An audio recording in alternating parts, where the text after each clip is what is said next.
Hi, this is Michael Buffer, and welcome to the BoxHard Podcast.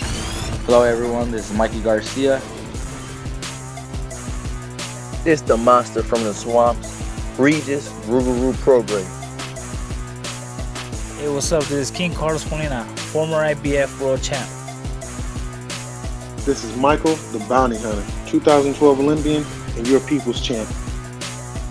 This is Charlie Edwards, flyweight champion of the world. This is Fast Eddie Chambers, and you're listening to the BoxHard Podcast with my main man, Joey Coastman.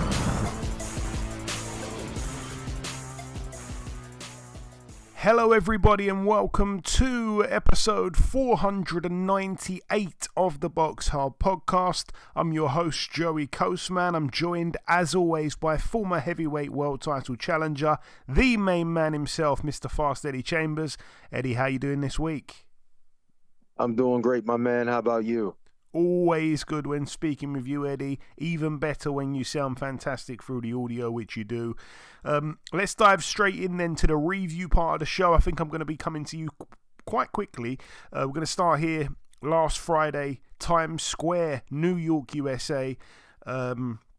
We had on this card a few fights. Obviously, we're going to touch on the three main fights. Teofimo Lopez 21-1 going in, now 22-1. A unanimous decision over 12 rounds there for the WBO super lightweight world title against the previously undefeated 32-0 Arnold Barboza Jr., who was on a heck of a run, had tons of momentum. And there is always question marks about how good Teofimo Lopez is going to be. Is he having an off night? He could lose. And a lot of people were actually picking Arnold Barboza, even though he was a slight underdog. But Teofimo, by all accounts, turned up and seemed to be really on it and dominated the fight from what I've heard. I actually missed that one. I know that you did see it. I will come to you in just a second. You can just kind of go through the three fights as well. We also had Devin Haney move to 32-0, a unanimous decision for him over 12 rounds against Jose Ramirez, now 29-3. A step up there to it was at 144, I think, that fight in the end. I was going to say a step up to welterweight, but it wasn't quite that. The Haney fight, it was awful, if I'm going to be totally honest. I did see that. It was so lackluster. There's a lot of people getting on to Devin Haney for, especially one clip that I saw on social media do the rounds, where Haney literally runs round the ring on the back foot and doesn't even throw a punch for about 45 seconds. He's just running round, dodging shots and just backing up. And, people are saying this is why people hate Devin Haney. That's what I think the post said. It was a sped up version of 45 seconds. It was in like 2 times speed, but it looks so bad. It honestly looks like some sort of comedy fight. He didn't really take any risks at any point, Devin Haney. I felt he was going to be too young, too fresh, too strong, and too accurate a puncher. But like I say, he didn't really put the latter to the test as such. I thought there's a chance he could even possibly stop Ramirez late on if he really wanted to press it, but he didn't. I felt as well, just in general, that the whole thing lacked an atmosphere. There was low crowd noise. The action kind of felt a little bit like, like lockdown fight type of stuff, like where we were seeing it in the bubble and things, where there was a lack of atmosphere and something just seemed to be missing.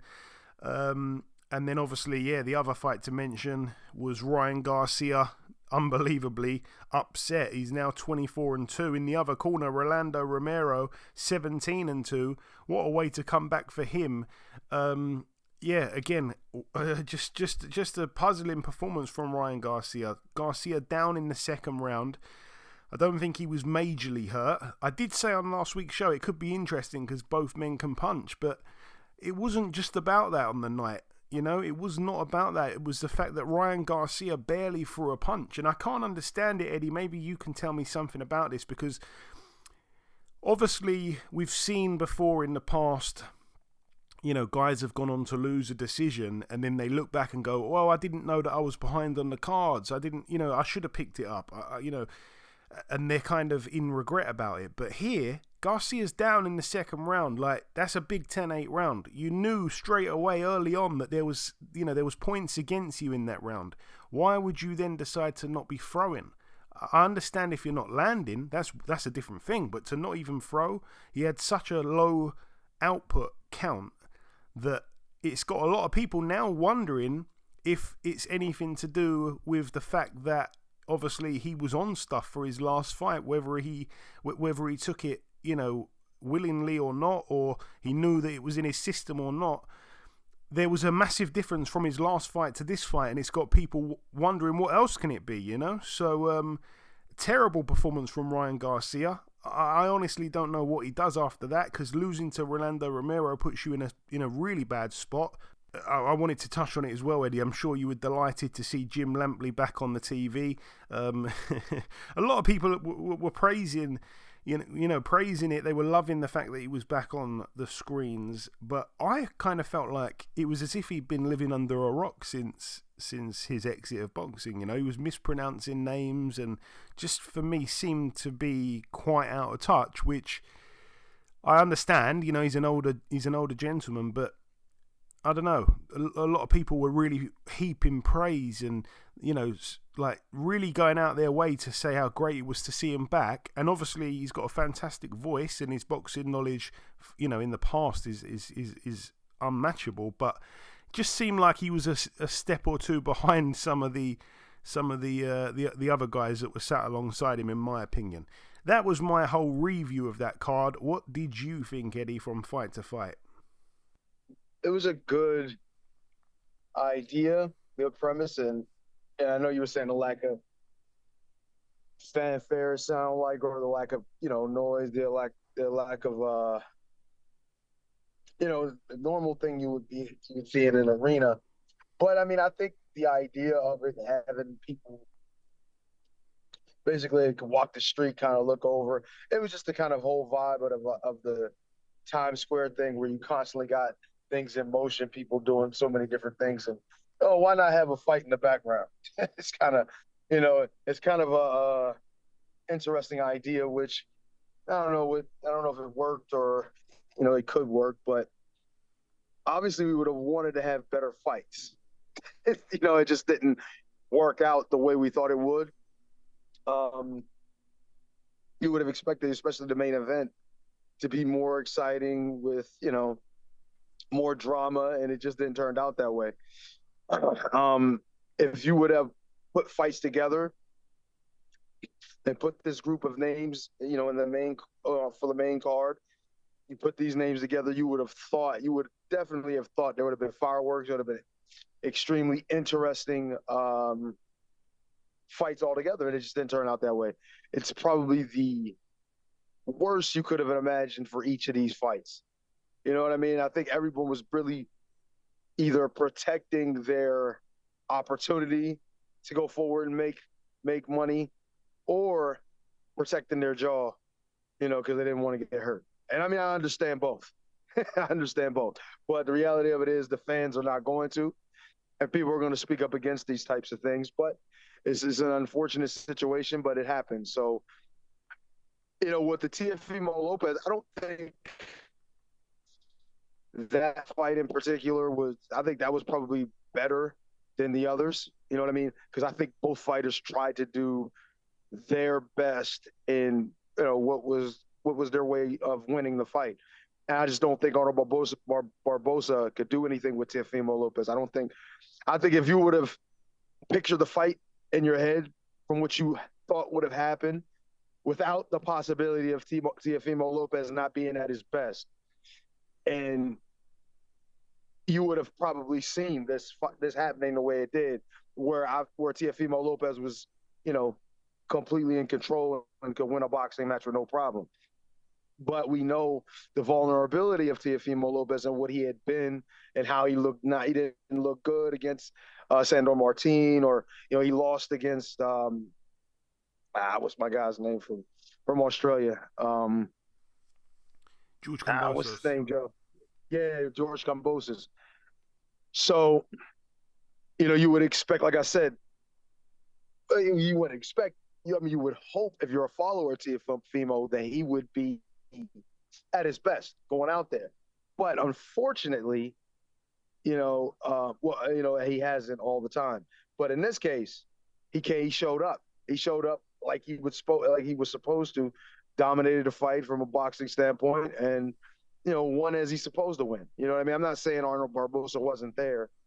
He did everything he possibly could, considering who he was up against and what he was facing. But I just think Teofimo, regardless of how exciting the fight was, gave the kind of performance that you would expect or hope from him in a fight with somebody who's undefeated, who's been on a pretty good run, who's been dominating as he's been coming up. So it's good to see him fight to his potential to a degree. I mean, obviously he could be better, but he did fight better in this fight than some previous iterations of what his skill level had been. Not even going to say his skill level, what his performance level had been in some other fights. As far as Devin Haney, he looked like he was the one that was protecting, the gold. You know what I'm saying? The opportunity to fight again, and make a good bag, as well as protecting his chin and his opportunities going forward. And I think when people see those kind of performances, they see those kinds of things, it just leaves a sour taste, especially what people have been saying about Devin Haney, which, to be honest with you, is not all wrong. You know what I mean? I mean, I understand, you as a person. As a fighter, you're trying to protect your future. You're trying to keep your opportunities going forward, and that's okay. It's all well and good. But like I said, the fans are not going to be okay with that. They're not going to be happy with that. Him doing some of the things he did during the fight, basically not really being as active, not even trying at times to do anything more than just win the round by a little bit. It just doesn't look good against a guy, against someone who he should have been better against. Not saying that Jose Ramirez, he wasn't what a good fighter, or he wasn't a great fighter, but it's just that Devin Haney had the opportunity here to do so much more, and he just didn't. He played it safe, and, credit to him. He came out unscathed, and get dropped, didn't look too bad necessarily when it comes to that.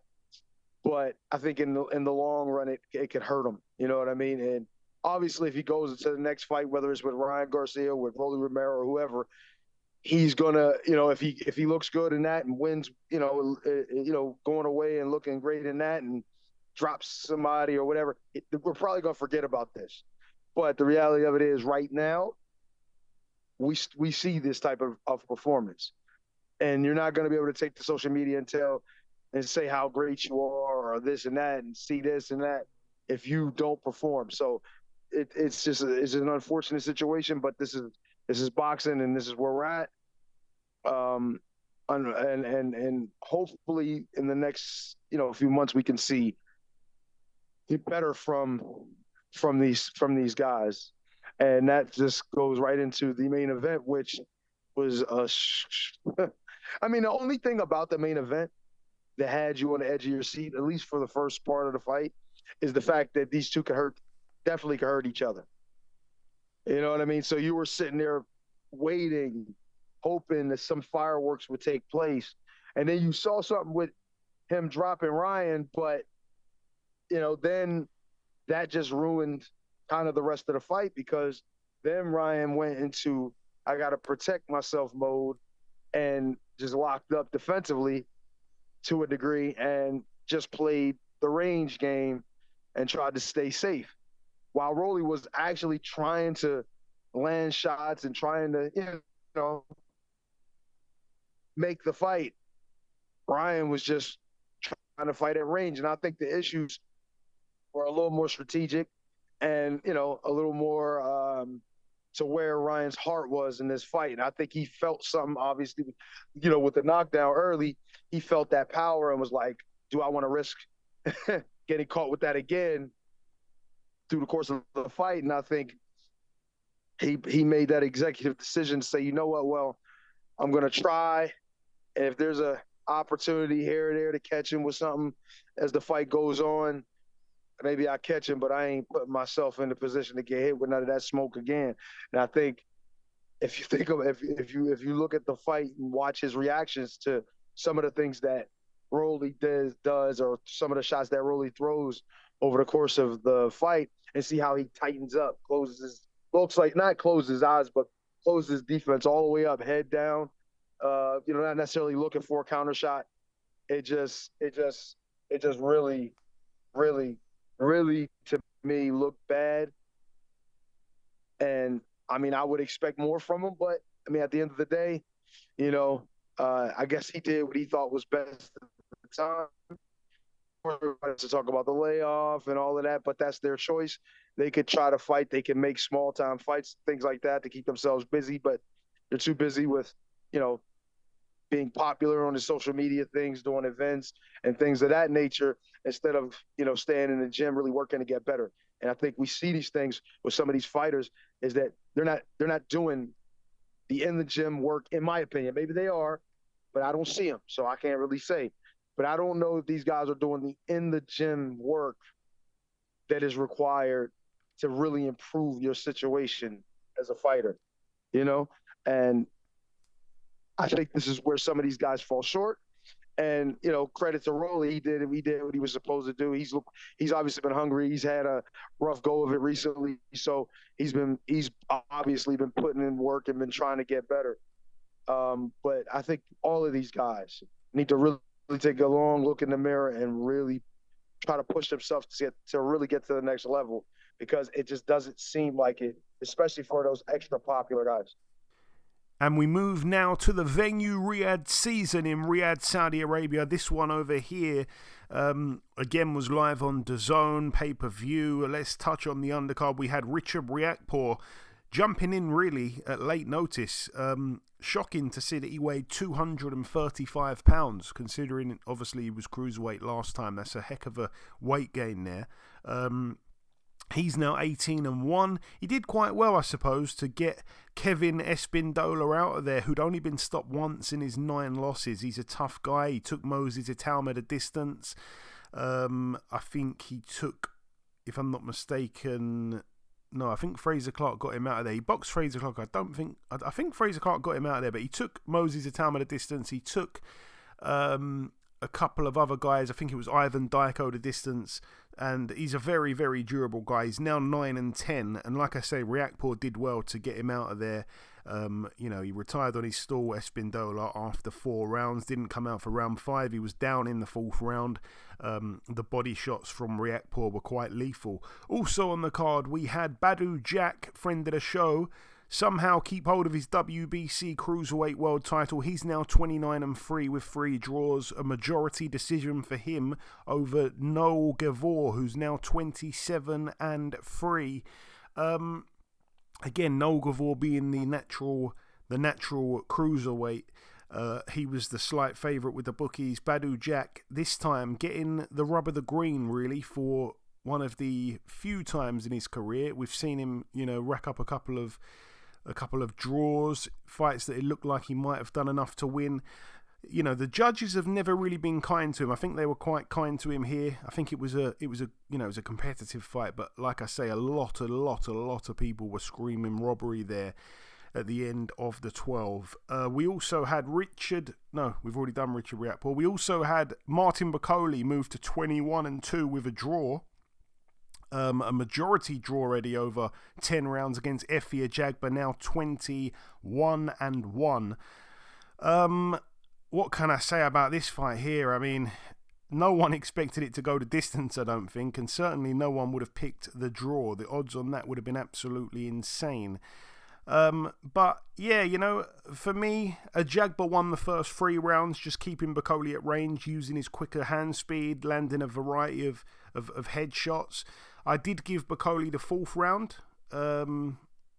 Ajagba, again, got hit with some big shots in that 4th round, but decided not to hold. I was screaming at my TV, hold, hold, hold. He was staying on the ropes, covering up, and you just can't do that against Martin Bakole because his punches get through the guard. They'll take your hands with you into your face. Or to take your guards, to take your guard with his punch into your face. You'll end up hitting yourself. I just couldn't understand why he didn't grab hold in that 4th round. But credit to Ajagba, he came out in the 5th round and won that 5th round. Bakole, surprisingly, didn't really even throw a punch in the 5th round. He was probably recovering from what he'd done in the 4th round. Round 6, I gave to Ajagba as well. But we saw him with a bloodied nose in that round. That was where his nose started to bleed from a shot. I think it was repeated jabs, really, from Bakole straight down the middle. 7th round was a close round. It could have gone either way. I actually edged it to Bakole, and this is a very, very important round in the end, this 7th round, because, it's a really important round, that 7th round, because if you give it to Bakole, my card ends up being a draw. If you give it 10-10, Ajagba wins. If you give it to Ajagba wins. So, massive round on my card was the 7th round, but like I say, I did edge it to Bakole. I also gave Bakole the 8th round. Ajagba, again, sometimes just staying on the ropes like he was doing earlier, for no reason, and letting Bakole tee off on him. I was impressed with Ajagba's versatility, though, Eddie, as well at times. I'm not saying it worked for him all the time in the fight, but obviously he's 6'6", and he showed that he's quite an athlete. He was moving around the ring quite well. His feet were very good, especially for a big man. It seemed to kind of flow. And like I say, he showed more to his game than just sort of coming forward. Obviously, we know that he can fight on the inside, he can fight at distance, but he can also fight on the back foot and kind of, I don't want to say run, but move around the ring quite well for a big guy. So yeah, I'd never seen him do that before. I was quite impressed that he had that to his game, really. Bakole had a big round in the 9th round. Ajagba again just volunteering to go straight back onto the ropes, and when he's on the ropes, he couldn't keep Bakole off of him. It was puzzling tactics. I was screaming once again, just grab hold of him and get your breath back, and then be broke, and then let the referee break you and have a bit of distance and get back to what you're doing, pop the jab out. But he didn't want to do it. And again, Bakole wins the last round on my card. So I actually had it 5-5. I actually had it a draw. And then I saw that they announced it a draw as well. So yeah, my card was pretty much spot on. I just feel like it was Ajagba's fight to lose at the midway point. And somehow he managed to throw away a bunch of those rounds in the second half of the fight, which was surprising considering that Bakole came in at obviously £300 again, and I wasn't expecting Bakole to have too much left in the tank in the second half of the fight. But like I say, I think the tactics that Ajagba fought with, continuing to go back on the ropes, played into the only thing Bakole had left. And yeah, but it's a disgrace from Bakole to come in that heavy again.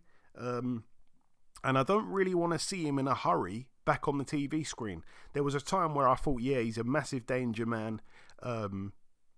He's being avoided, and I was on that train. But now he's had the Parker fight. He obviously came in on a couple of days' notice. You can't really get at him too much for that one. You know what I mean? He came in, got paid, and he got flattened in 2 rounds by Joe Parker.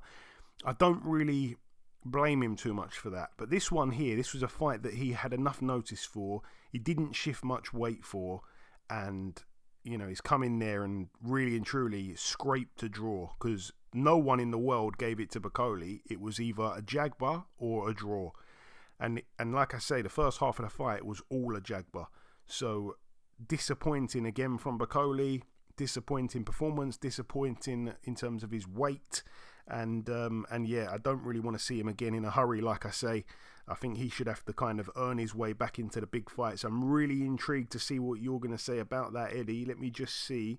Let me just move on to this next fight quickly here. Jaime Munguia now 45-2. He got his revenge in this rematch, a unanimous decision over 12 rounds against Bruno Sorachi. Now 26-1 with 2 draws. He finally loses his O. And yeah, he's made some nice money in this rematch, you'd have thought. And he goes back now to wherever he's from. I've forgotten where he's from. He goes back there with some nice money in his pocket. But Jaime Munguia was able to, to dominate him really in this second fight, and he kind of did what he did in the first fight, really, just did it a little bit better and a little bit more carefully in this second fight. But it was a typical kind of Munguia fight, a lot of pressure, and yeah, he was more careful with it. So I liked that from him.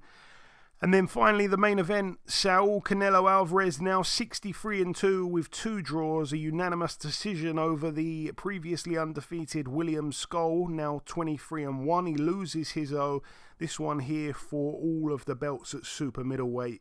A really boring fight. Another full card of fights going the distance in terms of the big fights, just like we'd seen the previous day with Garcia Romero, Teofimo Lopez, Teofimo Lopez and Arnold Barboza, and then obviously Jose Ramirez and Devin Haney. All them fights went the distance, and then all of these fights went the distance the next day, with Bacolia, Jagba, Badu Jack, Jaime Munguia, and obviously the main event, Canelo. So unfortunately for Riyadh season, they picked some competitive fights, and I give them credit for that, but none of them ended up with a stoppage. They were all going the distance, which made it a little bit lackluster, in all honesty. So yeah, another full card of fights going the distance. You could see that Canelo was frustrated by Skull's unwillingness to engage. The referee actually told Skull to stop running at one point, which you don't always see. But yeah, he didn't come to win, Eddie. He came to survive. Obviously, he did have some skills, and he did have some great movement, but he didn't want to actually fight, and it made Canelo look bad also. We saw Terence Crawford on the camera a few times sitting ringside looking disinterested, and obviously they announced their fight after in the ring, but you could see he was just sitting there thinking, Jesus Christ, this is looking bad. This is looking bad on me even.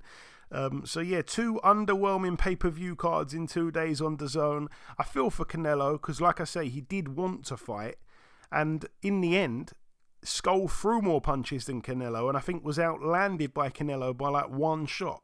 So in terms of the punch stats, they were super, super close on landed shots. They really were. But you just can't give rounds to Skull boxing like that, running around the ring. I don't know what you thought of it, Eddie. I'm really intrigued to know what you thought of that. And of course, the Bacolia Jagba fight. So let's get into it while we still have time. With fighters like that, with big guys like that who can punch and have decent boxing ability, and to be quite honest, they were actually, their hands were pretty fast for their size. You know what I mean? And you mentioned to Jagba how athletic he was, and he proved that he was. I think he's a bit basic and don't really have a whole bunch of special effects, but he is a real serious athlete, and he looks to be especially a guy that you can work with. You can make an even better, more interesting skill fighter. So, but with all that said, I think I agree with you, Joe. I think he gave the fight away by some of his choices, and maybe it could have been fatigue. You know what I mean? It could have been the pressure of Bacoli coming forward, and maybe a couple of shots he felt during the course of the fight was like, man, this guy cracked. You know what I mean? And he didn't want to take a chance on getting caught with anything major. So he was, even though he was sitting, like we were saying, he was sitting on the ropes and with his hands up, thinking that was gonna keep him from getting caught. So I'm gonna lean more to maybe he was a little fatigued for the effort he put forth with the movement and stuff like that in the first half of the fight. But if that's the case, then we have another conversation on what we should be doing, in training, maybe. I mean, I don't know. From a big 6'6" guy, that may that's more taxing. I'm not 6'6", so I don't know what it feels like to be like that. But then I think you put yourself in harm's way even more when you're just sitting in front of a guy like Bacoli on the ropes, because he's a real heavy-handed George Foreman type of fighter. And if you sit there and make it easy for him to land shots, of course, you know what I mean, he's gonna oblige. He's gonna be obliged to do so. So Jagba would have been better suited to continue the movement, keep the boxing going, even though you can see at different times Bacoli would show like a little bit of frustration, like, oh, is he gonna punch? Is he gonna keep running or whatever? You know what I mean? But the reality of it is, if that's how you're winning, and you're boxing and you're looking good, then you got to do what you got to do to win. In that situation, he wasn't doing a Devin Haney, no disrespect, no shade thrown, but he was boxing and moving, and he was still putting his hands on Bacoli. So I think the tactic would have been better to keep that if he could have, but maybe fatigue had got him a little bit, and he wanted to rest. Maybe he wanted to take a round off, or and then he sat on the ropes a little bit and took too much punishment, and probably had an effect on him for the rest of the fight. So interesting fight. Two big punching guys, and Bacoli coming in super heavy, even though like kind of used to seeing him, big. I can't remember exactly what weight he was when he fought Jared Anderson, Big Baby Anderson. But what was his weight in that? Do you remember, Joe? You're gonna have to make me check now. Oh, sorry about that. That's okay. When he weighed in against Anderson, he was 284. Wow. So yeah, 284 against Anderson, 310 against Parker, and 299 against the Jaguar. Yeah. He's got to get a hold of it. You know what I mean? Obviously, he took that fight with Anderson a little more serious, and maybe certain guys push you to work harder because you expect so much more from them, and maybe that was the case, but regardless, I mean, he got an opportunity with the Parker thing. You got to think, it was short notice, but with this, he had time to prepare. You know what I mean? Even though it was a quick-ish turnaround from getting stopped by Parker, it's still. You gotta show up, and you gotta do what you're supposed to do in that, and you gotta train, you gotta focus, and you gotta push away that food sometime.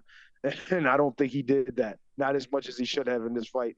And I think it came back to bite him at the end. So, it was a draw, so it gives them both an opportunity to go back and review what they did, and not to have to rebuild after a major loss. So, maybe it's a positive in the long run for both of them, but. They got to really, not so much I think Ajagba did what he could do. You know what I mean? Yeah. So he's got to go back to the drawing board. Bacoli, I'm talking about it. Has to really think about the condition he's in and try to make sure his weight is right and under control, and just his mental and all of these things are especially after that. Like I said, he had that short turnaround with Joseph Parker. So, like I said, good fighters, both of them. But I can't say I can expect too much better. You know what I mean? Because they didn't, I think, underperform. They did what they could, I think, up to that point. But yeah, it was still an interesting fight. I would have liked to, see what most people wanted to see, which was a knockout, but it didn't happen. So it's unfortunate. But as far as the Canelo situation, I could only imagine the frustration that he was going through. And it just probably took him back to when he fought Ruslan de Lara. And even though that fight, Ruslan de Lara, I think, he obviously did better work, and he actually tried to win, and actually did pretty good in getting close to that. But man, this guy was just so excited about just, throwing a couple of little shots, touching here and there, and then creating the distance, and then, doing the salsa around the ring for the rest of the round. And it was like, and then he would get hit with a couple hard body shots, maybe one hard shot close to the head or something like that. And then he would go and run again. And he was constantly moving. And I understand movement. I understand the need to keep space between you and a dangerous puncher, and you fighting more to your strengths than his. But it just really left a bad taste in the mouth of a lot of people who say that you were a boxing you weren't a boxing person, and this is your first time watching a fight. You would definitely not be as happy or excited about a boxing match to watch if your first time checking it out was watching this William Scull versus Canelo. And, a lot of people wanted to say, Canelo has to take some accountability in this because he didn't try as hard. But look, let me tell you something. When you have a guy who still can land shots, strong, athletic dude that decides he just wants to dance and throw one shot here or there, the uncertainty of when the offense is coming from him, on top of, having to still be careful and not get caught with anything major, because you don't want to lose, you don't want to get caught and hurt, but you still want to make the fight. It's a very difficult, delicate balance to have for Canelo to be able to deal with this kind of a fighter. And this is why he said in the post-fight interview, this is why I don't like fighting these types of guys. And I understand it. I mean, they're extremely talented. They're fast. They have ability, as you've seen with William Skoll. But unfortunately, they also can sometimes, they can definitely make it a snooze fest. And moving now then to the final card to mention, it went down at the T-Mobile Arena, Las Vegas, Nevada, obviously in USA. It was live on ESPN. It was live on Sky Sports here in the UK. It was on the Sunday, like I say, which was cool because we had Friday, Saturday and Sunday full of boxing. But let's touch on the undercard first. We had Emiliano Vargas move to 14-0, a TKO for him in the second round against Juan Leon, who's now 11-3 with a draw. We also had a very, very impressive performance from Rohan Polanco, a man that I'm a believer in. I think he's going to go far in the sport. He's now 16-0. A unanimous decision for him over 10 rounds against Fabian Maidana, the brother of Marcos. He's now 24-4. Maidana down in the 10th round as well. That one for the WBO Intercontinental Welterweight title. We also had on the card as well another devastating performance from Rafael Espinoza, the 6'1" featherweight, now 27-0, a TKO for him in the 7th round, a successful defense of his WBO featherweight world title against Edward Vasquez, who's now 17-3.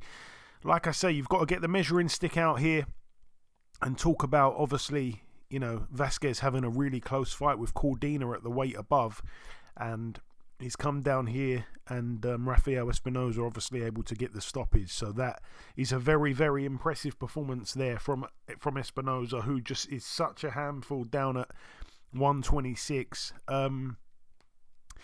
And then, finally, the main event, we had Naoya Inoue move to 30-0, a TKO for him for all the belts at Super Bantamweight. The TKO came in the 8th round against the very game and gutsy Ramon Cardenas, now 26-2. Inoue, though, down on the seat of his pants in the 2nd round, Cardenas down in the 7th. And the referee waved it off in the 8th. Super exciting fight, I have to say. Really exciting fight. Some people saying that this fight saved the weekend.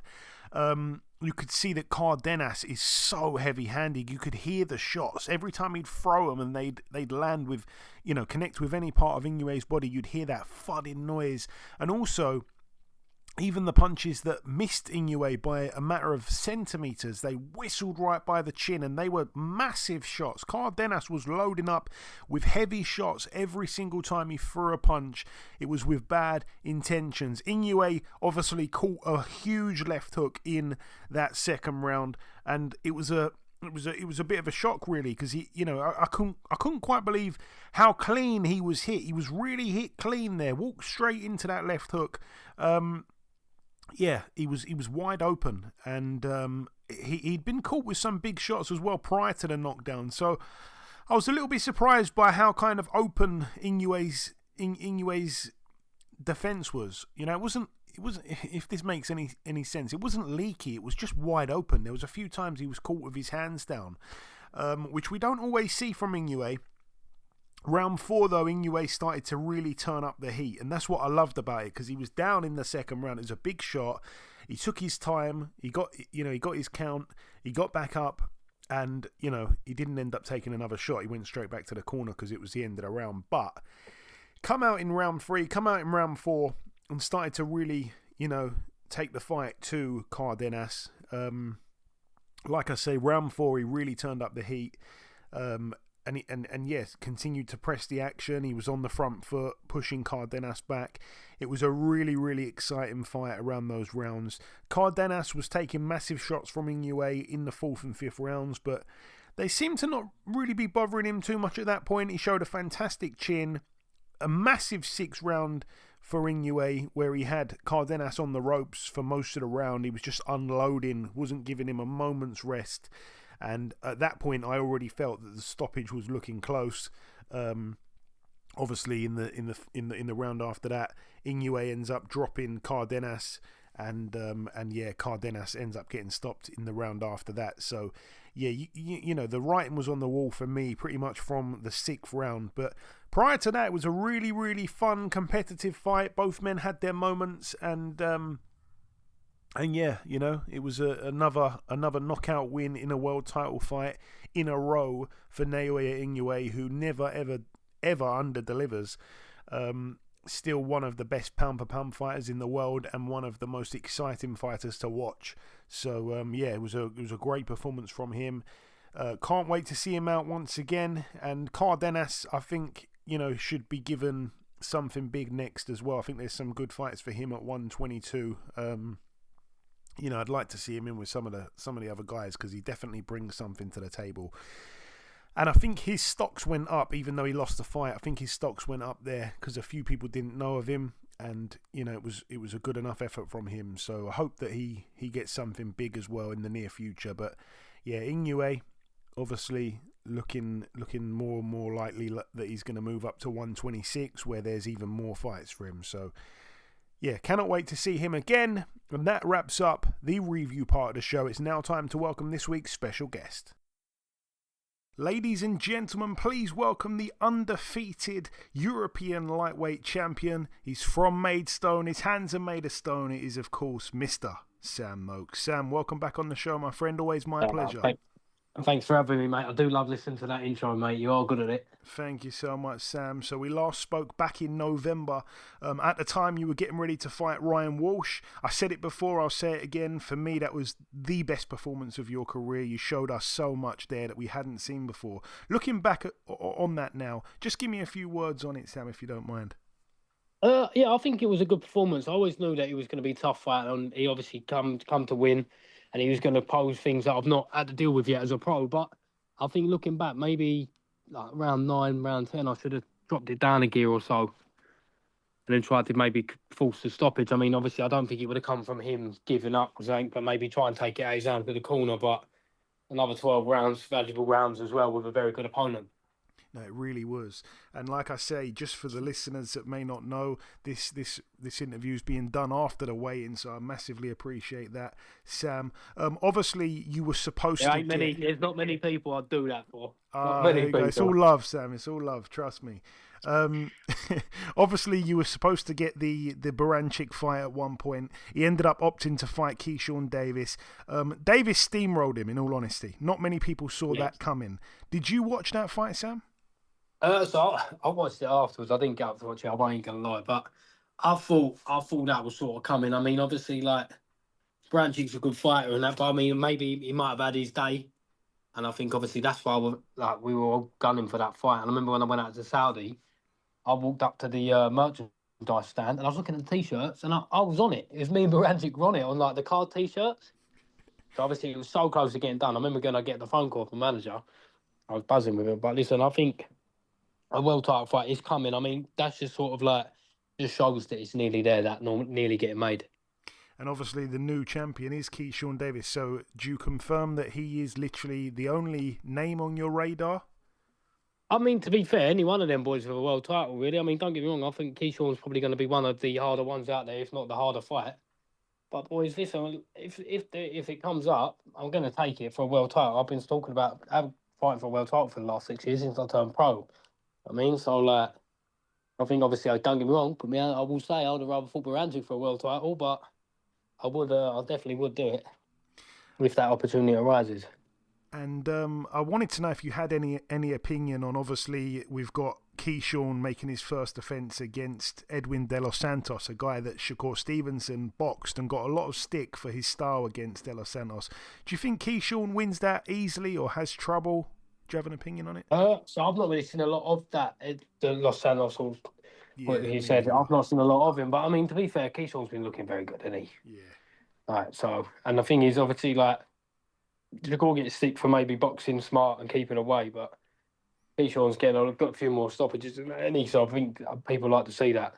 Yeah, 100%, man. And talking of Shakur Stevenson, I still can't believe that he came down the iBox gym. Oh, no. Unbelievable to see that photo afterwards. But tell our listeners what you can tell us about your spar, which was insane. Well, yeah, obviously, like, we knew he was over because we went to the ring gala dinner. And obviously, like, I went back, because I went in camp just after Christmas, and sat down for a Chinese with all my pals and that, yeah. And Al rings me, he goes, "You're sparring tomorrow?" And I'm like, "Oh, who am I sparring?" And he goes, "Shakur." And I was thinking, "Oh, you don't mean Shakur Stevens, does he? You don't mean Shakur Stevens." But he did, and obviously went in there, and he was brilliant. He came down, he was all right. He was good in the gym. Excellent, man. He was all right. But it's weird, like, even someone done a little video clip the other day, and come out, and obviously, like, when he's like, "Oh, Sam Noakes has got power," and that, it's good to see. Do you know what I mean? Especially with someone that you've watched for so long, and then obviously to be getting to the same sort of level that they're at. Yeah, no, that's brilliant, man. That's brilliant. I remember speaking to you after I think it was the day after the spar over WhatsApp, and yeah, it was brilliant. So obviously you're back in the ring tomorrow, like we said, back in an 8-rounder in Nottingham. You'll be boxing Patrik Balaz, 13-4-1. He's only been stopped the once, and that was to a kid who's 12-0 with 11 KOs. So this guy's supposed to be quite durable, Sam. Will you be trying to get another stoppage win here, though? I think, listen, obviously the stoppage is always good, but I mean, even looking at him, he looks tough. Do you know what I mean? I think if it comes, it comes. I mean, I was a 12-12 at one stage. Do you know what I mean? So it'd be nice to keep that going. So listen, if anyone's going to do it, I'll be able to do it. Do you know what I mean? But if it comes, it comes. If not, eight good rounds, I suppose. But I reckon it should be late stoppage, to be honest. And obviously this is, a bit of a keep busy. Do you have something else lined up at all, or not just yet? What can you say?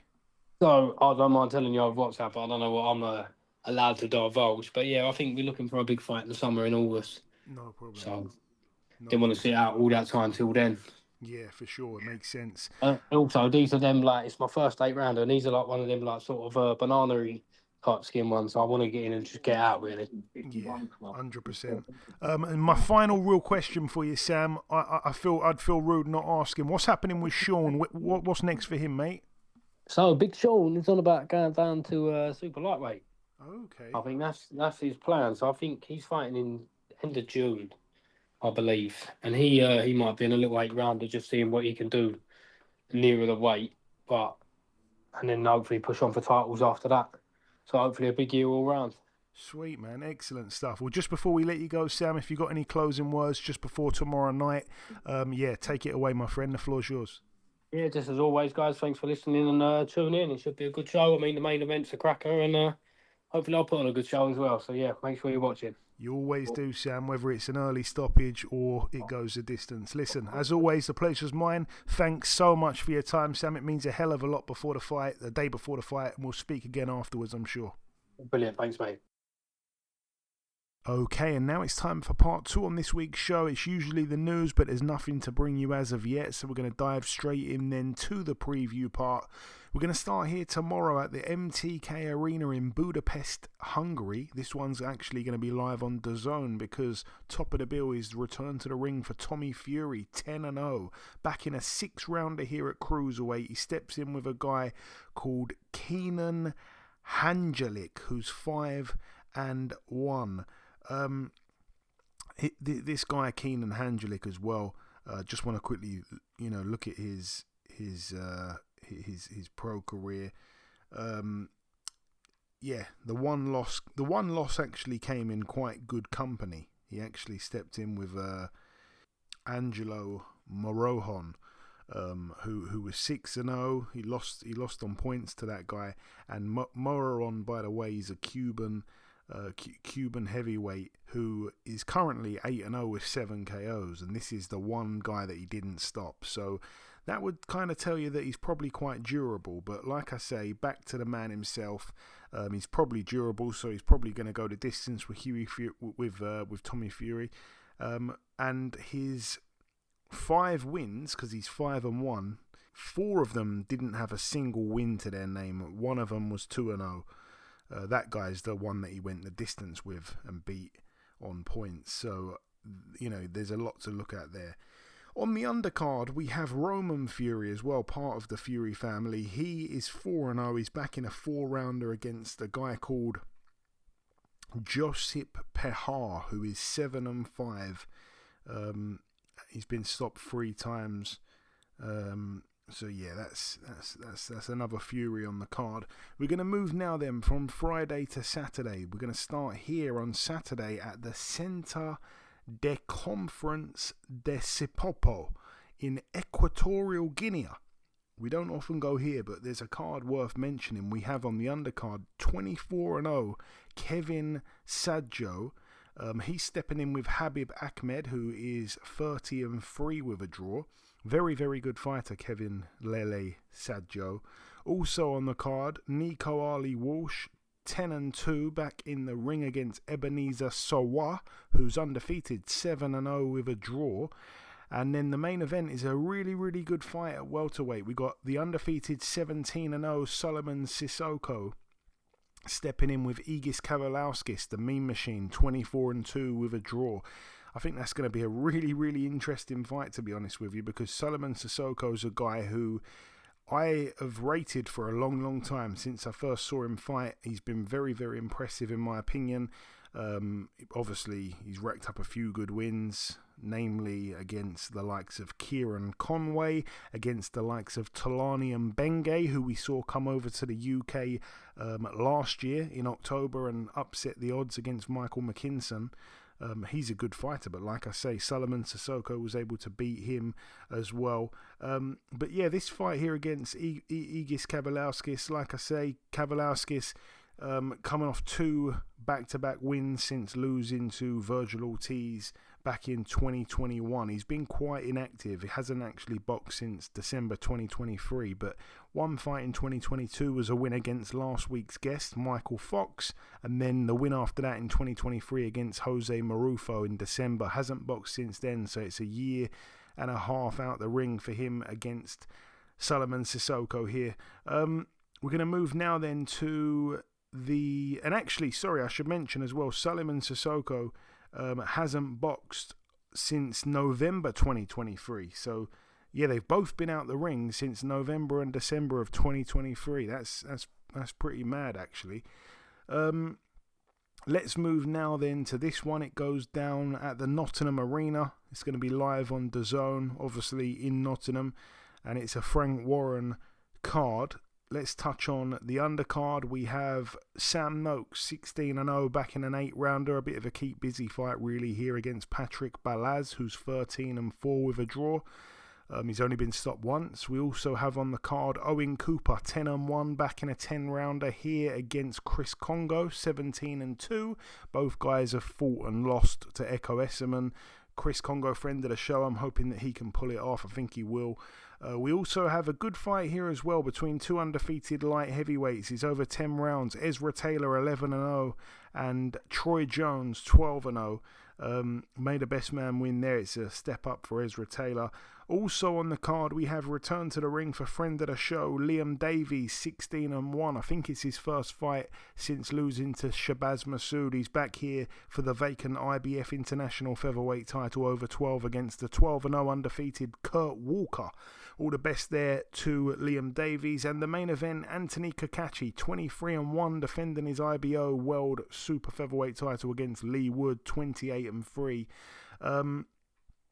Yeah, I mean, we've obviously known about this fight for quite a while. It's finally coming round. Feel like it's been kind of made a long time ago now. I'm not entirely sure when the fight was made, but it feels like it's took ages for this to come round. One thing I'm not entirely sure about is what happened with Kakachi's IBF World title. Obviously dethroned Joe Cordina, and then didn't defend it against Josh Warrington, but had the fight. And obviously it's not on the line here, and apparently he's not the champion anymore. I must have missed that. But again, this one's for the IBO title. And yeah, you know, he's a good fighter, Anthony Kakachi. And yeah, I feel like he's kind of having a little bit of a Indian summer as well. I mean, he's always been good, but there was a time where I think some people thought he might be over the hill slightly. He's 36 years of age now, and in all honesty, he's probably looking the best he's ever looked. But he gets in with Lee Wood, who is the underdog, by the way, even though he's got the home advantage. Lee Wood, win last time against Josh Warrington, was able to stop Warrington. And Kakachi, his last fight was against Josh Warrington, and obviously ended up winning on points. Doesn't mean too much, because again, the old triangle theory thing doesn't work. But I think it's going to be a good fight. I wouldn't want to write Lee Wood off, especially not at home. I think that the size could become a bit of a factor, though. That's the one thing. But yeah, I think Lee Wood has got the power advantage, so it's going to be interesting. I think it's probably going to make for a decent fight, good action, hopefully, and I would have to favour Kakachi to probably win on points. That'd probably be my pick. But yeah, Lee Wood, he's a real force under Ben Davison. Moving now to this one, it goes down later the same evening on Saturday. It's going to be live on Sky Sports and, of course, on ESPN in the States. It's at the Pechanga Arena in San Diego, California, USA. We have over here, friend of the show, Andres Cortez, 22-0, back in a 10-rounder here against Salvador Jimenez, who's 14-1-1. People might remember Jimenez because he boxed just 2 months ago against Ryan Garner. I was at that fight in Bournemouth. So yeah, he's a tough guy. He took a lot of big shots, and yeah, obviously Garner didn't stop throwing punches in that fight, and didn't really come close to stopping the Spaniard, even though he won every second of every round. So yeah, he's a tough guy. And if I'm not mistaken, I think the bookies are expecting Andres Cortez to actually stop him. And Cortez has only got 12 KOs in his 22 wins, so I'll probably be putting something small on a Cortez points win. Because yeah, he's very tough, he's very game, Jimenez, and it's a big chance for him, a big opportunity for him on this big card here in America. I think he'll be up for it. Also on the card for the WBO Super Featherweight World Title over 12 rounds, we have Emmanuel Navarrete, 39-2 with a draw, coming off that win last time out against Oscar Valdez back in December of last year. He gets in with the undefeated 18-0 Charlie Suarez of the Philippines, who hasn't really sort of boxed anyone of note just yet, I'd say, as a pro. They've got this tighter than I thought they'd have it with the bookies. They've got Navarrete as the rightful favourite, but yeah, they're not counting out this opponent here. So that could be interesting. I mean, Navarrete is always an exciting fight, so I'm sure it'll be more of the same from him. And another guy that's getting in more and more exciting fights every time, and he's improving every time as well, is the 22-0 Raymond Muratalla. He's back in a 12-rounder here for the IBF interim lightweight world title against Zor Abdullayev, who is 20-1 these days. And yeah, that one loss came years ago in 2019 to Devin Haney. Devin Haney actually stopped him. He retired on his stall and didn't come out for the 5th round, and that was actually the last time that Devin Haney got a stoppage. So yeah, it was against this guy here, and he's stepping up with a big puncher. Muratalla's got 17 KOs from his 22 wins, but yeah, we'll see what happens, because again, Zor Abdullayev has won every fight since losing to Devin Haney. He's racked up about 9 wins in a row against decent fighters as well. A few kind of past it fighters, but some good names there. Jorge Linares, he stopped him. Dejan's Latichinin is in there as well, so that's 2 former champions. Giovanni Straffon is on there. Ricardo Nunes, Roger Gutierrez, he's beaten all these guys. So yeah, he's been building up to another big fight. It's surprising that it's took this long, actually, but all the best to both men there. And then finally, it goes down on Saturday as well at the Foxwoods Resort in Connecticut, USA. Just one fight to mention over here. We've got Kevin Walsh, 16-0 undefeated, back in a 10-rounder at super featherweight against friend of the show, Tremaine the Mighty Midget Williams, who's 20-2 and went viral last year for having a seizure in the middle of the ring during a fight. It was a team combat league fight, and it was in the first round where he had a seizure, and it was quite scary. So this is the first time he's back in a ring since having that seizure, which, a lot of people felt we probably wouldn't see him in a ring again, but hey-ho, this is boxing. I'm just hoping that everything's okay for him, because obviously he's a nice guy. We had him on the show many, many years ago. At one point, he came close to becoming a world champion, but it doesn't look like his career's kind of panned out the way that many felt it would at that point. It's took a bit of a side spiral, and he finds himself in the away corner here in Connecticut. So all the very best to him. That, though, brings the preview part to a close. In part 1, we did the review part, then we welcomed our special guest. In part 2, there was no news, but just a bit of previewing, which I've wrapped up on my own. The final thing for me to do is to come in with the outro, which I'll do in just a few seconds. Okay, and that wraps up episode 498 of the BoxHard Podcast. I've been your host, Joey Coastman. Eddie Chambers has been with me for the duration of the show. A massive shout out to this week's special guest, the undefeated European lightweight champion, the ever so friendly Mr. Sam Noakes. Big love to him for doing an interview so close to a fight. I cannot thank him enough for saving the day, because it didn't look like we were going to have a guest this week. But yeah, big thanks to him. The biggest thanks, though, of all goes to you, the listeners. Thanks once again for tuning in. That is about everything now from myself. Enjoy your weekends, people. Stay safe, and we'll see you all again same time next week.